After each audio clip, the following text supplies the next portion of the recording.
you remember how we were doing a little fun thing about, hey, we should get a guest host spot on ABC's This Week, because Stephanopoulos, who used to host the program, went over to host Good Morning America. They had a slot, and they were trying people out, and they had a conservative come on and do the slot, Matthew Dowd, who worked for the Bush administration. So I thought they should give at least 1 week to a progressive. Of course they didn't.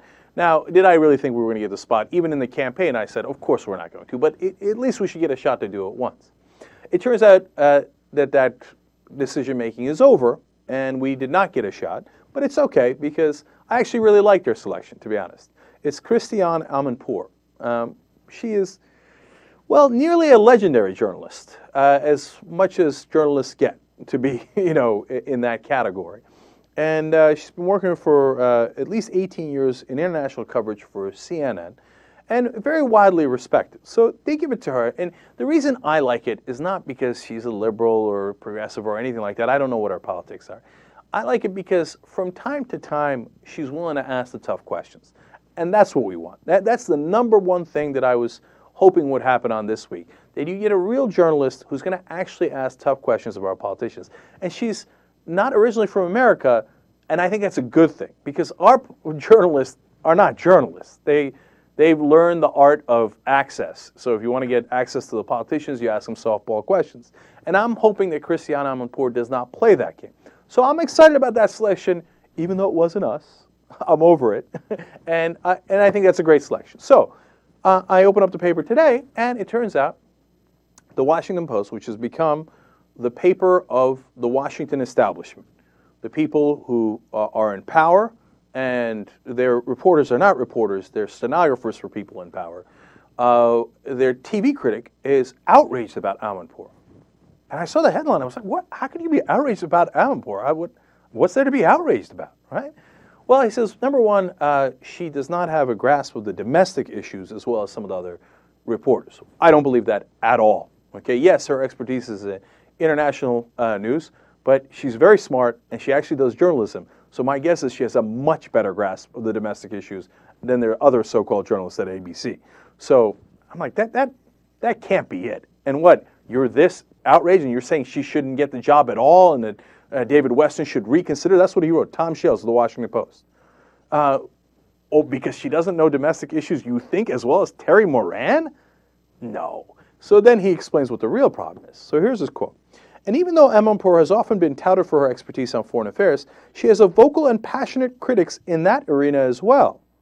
Supporters of Israel have more than once charged Amanpour with bias against that country and its policies.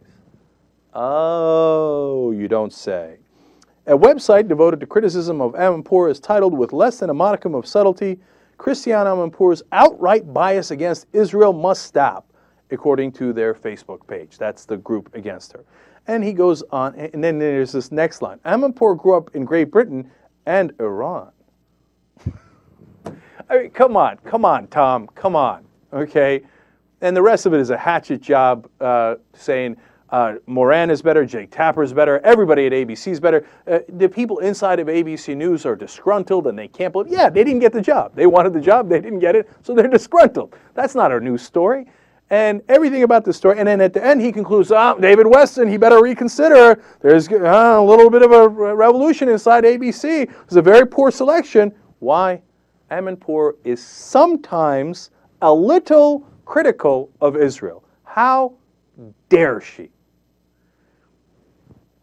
Look, these are the kind of things that make it hard to stop people from the crazy conspiracy theories on how, Israel controls everything, et cetera, et cetera. It's not true. I explained it in a previous segment.